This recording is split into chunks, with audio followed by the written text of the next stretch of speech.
issues are part of what's involved in creating a healthy local food system.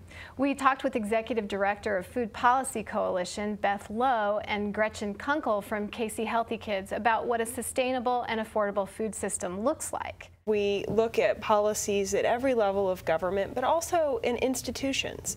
Institutions that include private businesses and public entities and nonprofits. And our coalition is broad. It involves everyone in the food system from seed to plate. Before we go any further, let's make a distinction between policy and program. I think that's an important thing to call out. Well, I think that's a key issue, is that programs last as long as there are funds. And often organizations run programs from a specific perspective. Policies really help us make change for the long term. When we're talking about creating a sustainable community, where we're creating healthy communities, we have to look at how food is provided within our communities. So we want to have policies that support the production of healthy foods and a sustainable future for Kansas City. Lowe said recently at the University of Missouri Food Insecurity Conference, when we talk about healthcare costs spiraling out of control, we are in fact talking about the results of a food system and of food policies that are broken. Beth mentioned the policies and ordinances related to food production in city limits. Last year we took a tour of some of the region's farms to see how these codes have been put into play. It's nice to bring stability into the community. And then on a real practical level, the east side of Kansas City does not have access to fresh organic produce. It's so nice for the families in the neighborhood to have physical access to this land where their food is grown. The kids can come out here and see the crops, they can see the animals, they can interact. And then guys, if you want to go see the chickens and the ducks, I have a bunch of... I'd really like to see them. Yeah, we have green scraps and you can feed them to them and they'll go wild and they'll love you. So this is really, at the end of the day, you know, we put our vegetables on the table, and for us, seeing people get excited about them, try them, taste them, buy them, take them home, feed it to their families, it's so rewarding. When you buy from a local farmer, you are helping your family's health. You are supporting local business get started, somebody who's going to keep the dollars circulating locally. You're helping Kansas City. You're making it a more vital and interesting place because we've got the vitality of local farmers markets, customers who know growers, people who are connected to farmers. So if you want to do an activity that there is nothing but good in it, go to a farmer's market and feed your family from local growers. So are there policies that are changing urban agriculture? Well, communities around the metropolitan area are looking at their local ordinances to make sure that they are not unfairly limiting their residents' ability to grow fresh produce on their properties. But certainly more can be done.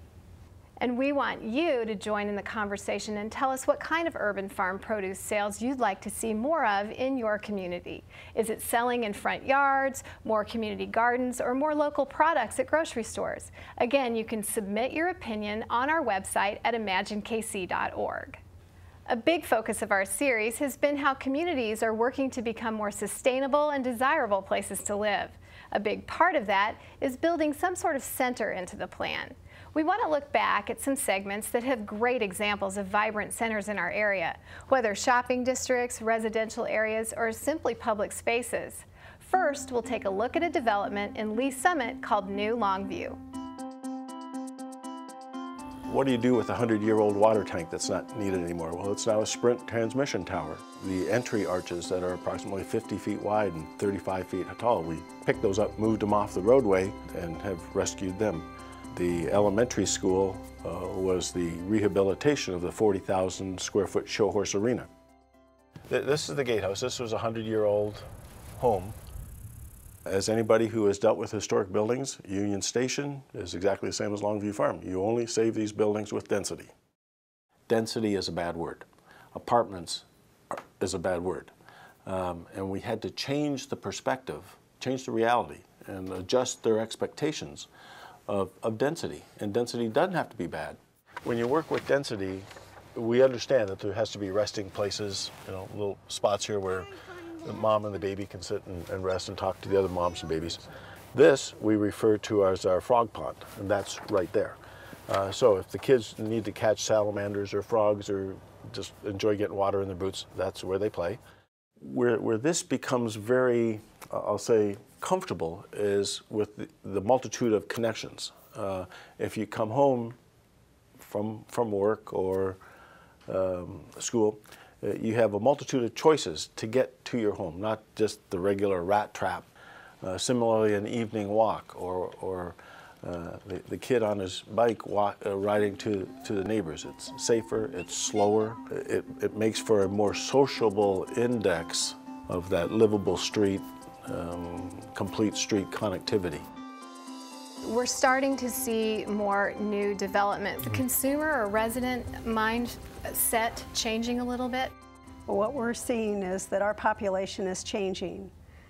We're seeing less families with children. We're seeing more empty nesters. We're seeing many more single households. And so our housing supply needs to really change to meet the needs of a changing population. We need to have housing of a greater variety of types and prices, and it needs to be located close to our workplaces and to services. We've looked at communities that were investing in their existing downtowns like Lee's Summit and Leavenworth to make them more vibrant. But what we've discovered is it's a bit tougher to create a vibrant center where one never existed. When we visited with the mayor of Gladstone last year, it looked like progress was slow. But a recent drive through the proposed site is boasting new construction and those exciting coming spring of 2013 signs. We've bought buildings like the Gladstone 18 building. We're going to make that into a restaurant. We're going to start bringing people here. And you'll begin seeing an outdoor amphitheater, ice skating rink, and a tennis court. So, Marlene, these plans, start 10 or 15 years before we see anything. Why is that, and why is the planning process important? Well, the planning process is important, Sue. And for most communities, those plans are continually being revised and updated as conditions change or as community needs change. But community plans need to reflect both public investments and private investments. Public investments in roads and utilities, schools and parks, and private investments in homes and shops and other workplaces.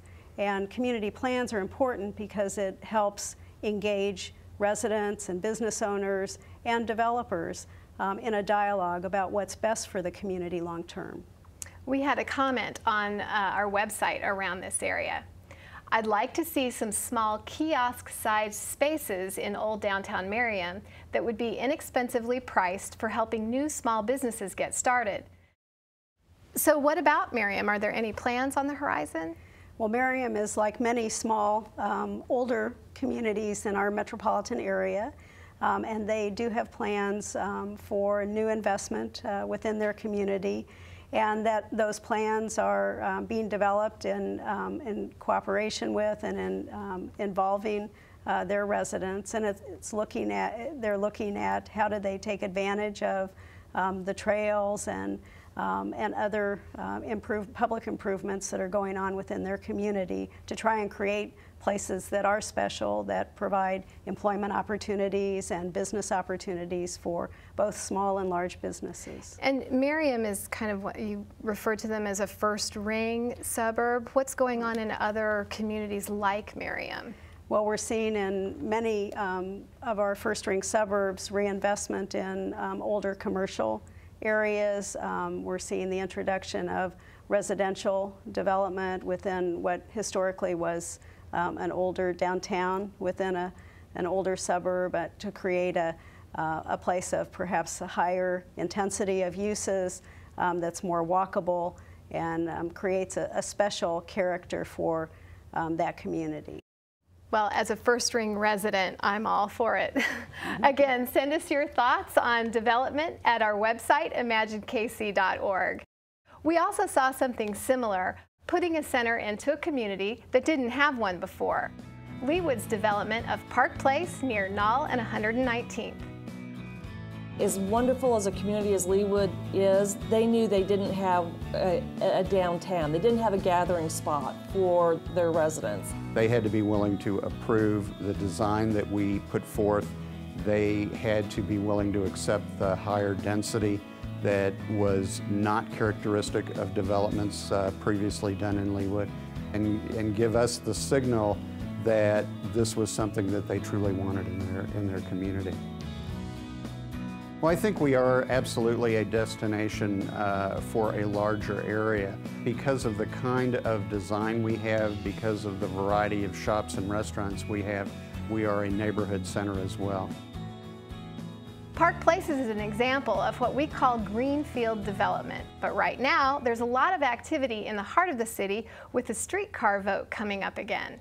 An expert in the field, Chris Lineberger, used to develop malls, but now he's a big believer in stimulating development along transit lines. This spring, he took a brisk walk with Randy Mason along the streetcar line's proposed route.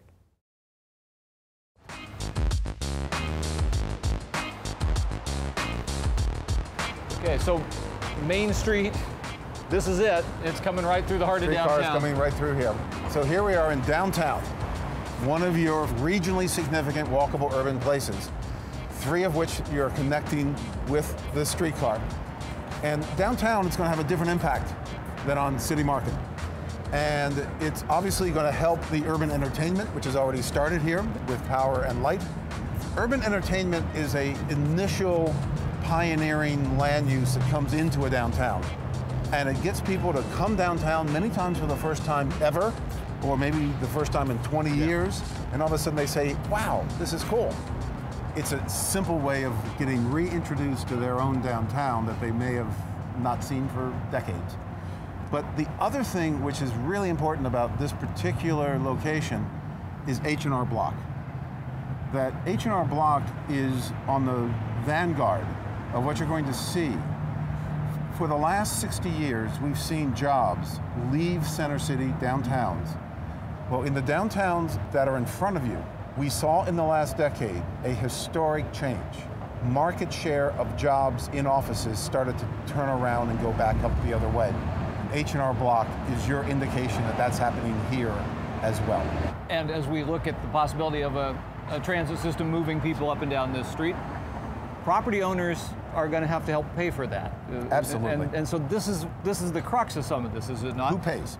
With freeways, we give that benefit of that transportation system free to the developers and to the property owners out in the suburbs. We have been subsidizing the suburbs massively for decades. But now that we're broke as a country, we need to rely upon the beneficiaries to help pay for it. So having the streetcar partially be paid for by these property owners who are going to benefit tremendously, it's only problem.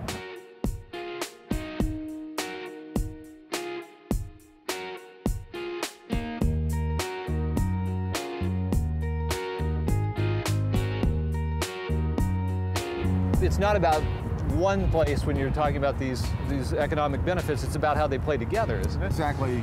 Streetcars tend to have an economic development improvement about 2 blocks on both sides of them, pretty evenly down the entire corridor. That's different from, say, light rail or heavy rail, where the impact tends to be around the stations, which are much further apart. So you're going to see a pretty smooth development of the Main Street alignment. So as it comes out of downtown into Crossroads, you'll see retail demand, but most importantly, that warehouse building will become a loft of some sort, residential. And then that surface parking lot will probably be a rental apartment going up 7, 10 stories. And on the base will be retail that'll be serviced by not just the folks that live there, but the people getting on and off the streetcar. It doesn't matter whether there's a station so much, even at this particular spot? Nope. It's interesting about streetcars. It seems to be pretty uniform up and down the streetcar line. Streetcars tend to be more circulator systems. They are working in smaller distances. Sure. They have different economic impacts and different places that they're most effective. Mm-hmm. What you're doing here is extremely intelligent. It's not just the transportation itself. It's the economic development that can spur along what planners like to call corridors, and Main Street isn't the only one. Mark's Director of Transportation, Mel Henderson, is joining us. In a past episode, he's given us a tour of the 6 corridors identified in the Creating Sustainable Places initiative. Mel, what kind of changes are taking place now? So we might talk about some things we're seeing in a few of the 6 corridors. Along State Avenue in Wyandotte County, we're seeing some major investments start to come out of the ground. Our 2 transit centers that are part of that corridor, one at 7th and Minnesota downtown, and the other at the site of the Indian Springs Mall. We've had the groundbreaking and construction is now underway. We also have completed some pedestrian improvements in the corridor, for instance, around the location of the Kansas City, Kansas Community College, some new sidewalks and crosswalks that will allow the students at the college to access the transit services in that corridor. If you were at the groundbreaking for the 2 transit centers, you would have heard Mayor Reardon speak with a lot of energy and enthusiasm around the notion of the catalyst nature of these investments. And I think there's a lot of excitement and opportunity and some potential that in hopefully the not too distant future we'll hear other announcements about some developments happening in that corridor. Another one of our corridors, the Shawnee Mission Parkway Metcalf corridor, similarly, we now have had the groundbreaking and construction is underway of the new transit center in Mission. That transit center, the construction will be complete pretty much by the end of this year. Services will start using that corridor or that system, that center next year.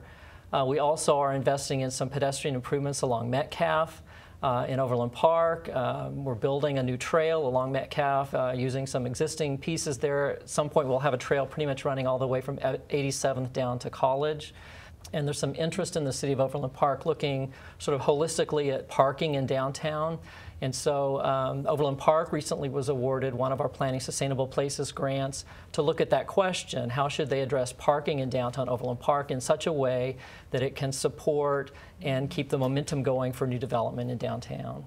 Yeah, that's definitely my turf, and they need to look at that first, absolutely. Marlene? And Sue, the 3rd corridor that we'll mention is the Rock Island corridor, which is a really different type of corridor than the 2 Mel mentioned. It's an unused rail corridor that goes from the Truman Sports Complex southeast to Pleasant Hill, Missouri.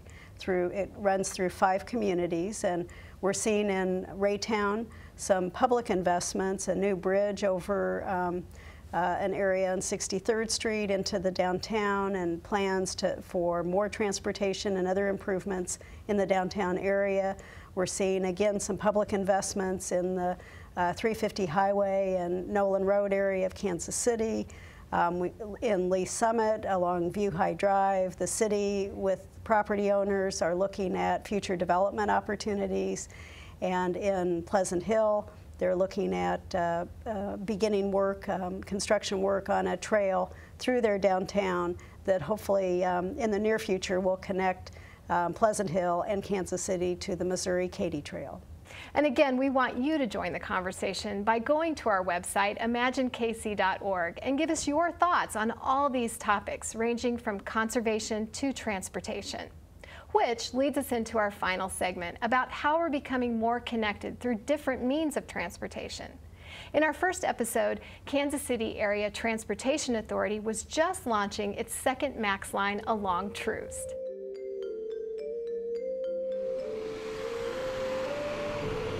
BRT, Bus Rapid Transit, as the name implies, is a service that's more rapid than the local bus. BRT is actually really more than simply that travel time improvement, though. It's really improving the entire transit experience for the customers. And you can see some of that here at 31st and Troost. It starts where you get on the bus. We have stations now rather than just bus stops. Stations that give you protection from the elements, a place to sit, a place to get good information about transit, good information about when the next bus is going to arrive, and real-time information. So it's a nice place to wait, nice place to get on the bus. The bus itself is a modern, low-floor, very convenient bus to get on, has more knee-to-hip room, more room for your people seated in the bus, a little more comfortable ride. And in Troost in particular, we've widened some of the areas for people in wheelchairs. What's your bus number, partner? One of the keys to BRT is making it easy for people to use. We want people to be able to go to a MAX stop easily identify it as a MAX stop and not a local bus stop. Part of what we're doing with the Truce MAX is actually a corridor improvement. We're doing 45 stations up and down this corridor.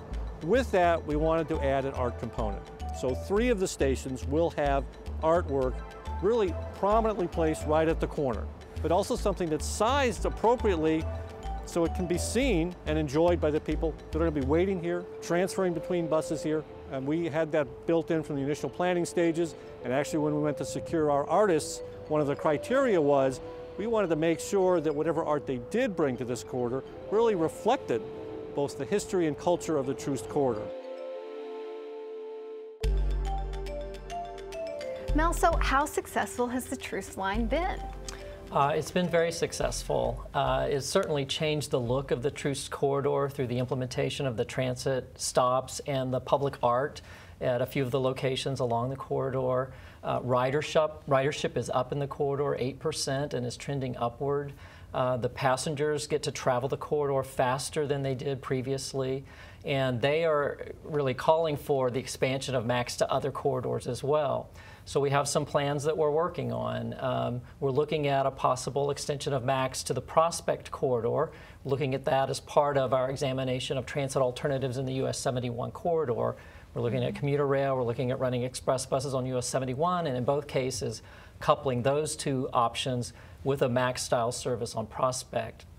We're also looking to deploy a service that's going to be called Connex in the State Avenue corridor in Wyandotte County and the Shawnee Mission Parkway and Metcalf corridor in Johnson County. And we have a study underway on the North Oak corridor looking at deploying something like a Connex service in that corridor as well. So Truce has been very successful, and we are looking to replicate that in other corridors in the region. Excellent, in such a short amount of time, too. Now, what's going on in Johnson County with buses on the shoulder? Johnson County Transit is running buses on the shoulder along I-35. The buses move to the shoulder when the speed of the traffic on I-35 drops below 35 miles an hour. And so it's typically in those morning and afternoon rush hours. The ridership on their system-wide is up. Despite the fact they've been cutting back some service. It's been very, very successful. We're looking at expanding the use of that perhaps to the K-10 corridor. And MoDOT's looking at bus on shoulder as one of many options they're looking at in the I-70 corridor in Jackson County. We also profiled an exciting new transportation development of another kind. Bike Share debuted this summer, and folks began to embrace it right away. The bike sharing stations are the stations that are going to launch with the All-Star game. We'll have 12 stations and 90 bikes. There'll be basically a red box for bicycles, so you can go and check out a bike and you can take it all around town.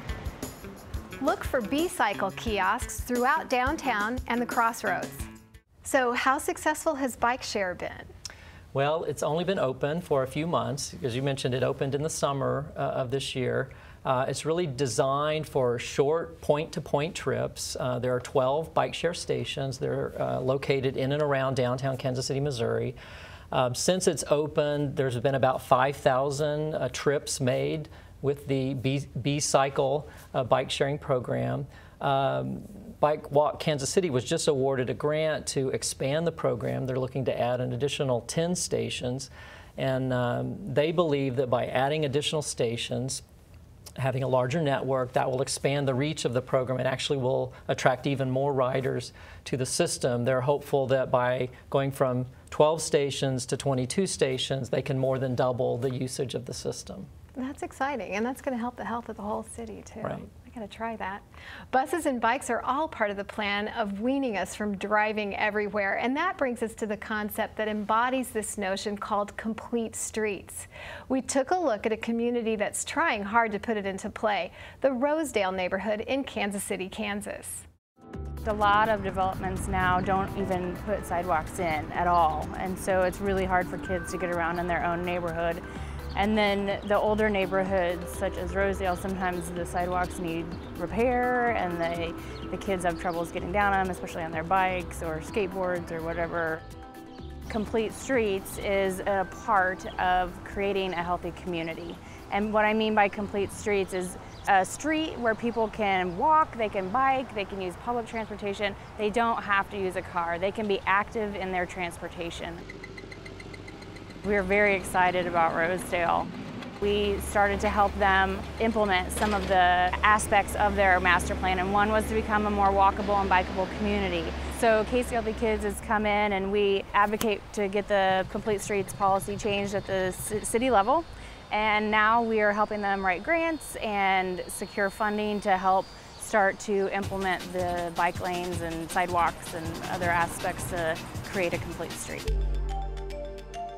It's taken Rosedale a while to get to the point where they're actually seeing progress. Marlene, what's it take for a community to get the ball rolling? Well, Rosedale is an important neighborhood in Kansas City, Kansas, and just recently the unified government adopted a Complete Streets policy that really reinforces the work that the Rosedale neighborhood has had underway. And as part of that, the unified government and Rosedale have worked together on a grant that will allow for improvements to Southwest Boulevard, which will make it a complete street and allowing safe bicycle and pedestrian travel as well as motor vehicle travel along that corridor. What we're seeing is really a mind shift, if you will, in our region of communities recognizing the need to provide a full range of transportation options for their residents and for their visitors. And complete street policies are a way that they are expressing that desire.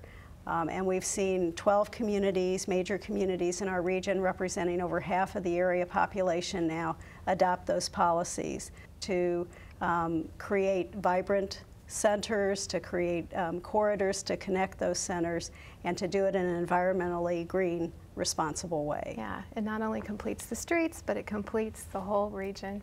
Thank you so much, Marlene, for joining us, and Mel. We'd also like to thank David and Tom, who were with us at the beginning of the show.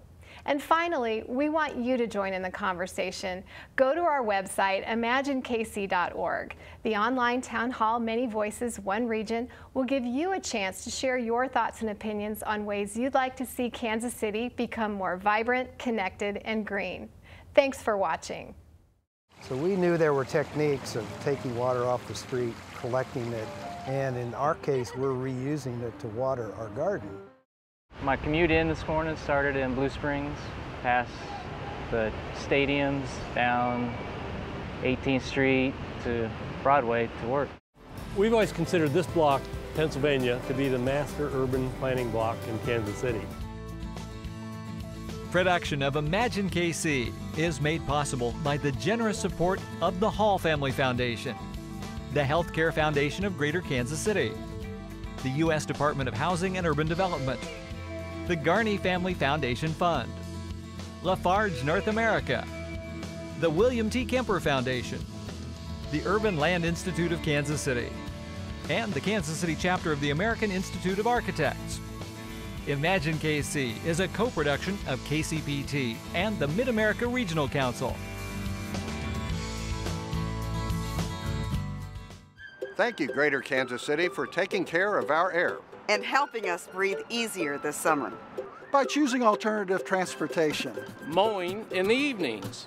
Thanks for not idling. Refueling after 7 p.m. You reduce pollution and help make our air cleaner and healthier. Gracias por todo. For riding a bike and walking. And taking the bus and carpooling. Thank you, Greater Kansas City, for helping us all breathe easier.